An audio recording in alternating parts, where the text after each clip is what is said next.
Быйыл Чаткал районунда жалпы 4 айыл өкмөтүнүн айыл өкмөт башчылыгына шайлоолор дайындалган. Бүгүнкү күндө Канышкая жана Чаткал айыл өкмөттөрүнүн башчыларын шайлоо өткөрүлдү. Тактап айтканда, 3-июнь күнү Канышкая айыл өкмөтүнүн башчылыгына шайлоо болуп өттү. Анда айыл өкмөт башчылыгына койгон 4 талапкердин арасынан эң көп добуш алган Кабарбек Исмаилов утуп чыгып, Канышкая айыл өкмөтүнүн башчысы болуп шайланды.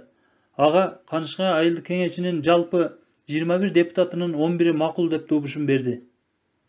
Ал эми бүгүн 4-июнь күнү Чаткал айыл өкмөтүнүн башчылыгына шайлоо болуп, мында эки талапкердин ичинен эң көп добуш алган Расулбек Султанбек уулу утуп чыгып, Чаткал айыл өкмөтүнүн башчысы болуп дайындалды. Ага 21 депутаттын 12-си макул деп добуш берди. Чаткал аймактык шайлоо комиссиясынан билдиргендей, 7-июнь күнү Сумсар айыл өкмөтүнүн башчысын шайлоо болмокчу. Чаткал районунун Канышкая жана Чаткал айыл өкмөттөрүндө шайлоолор болуп өттү.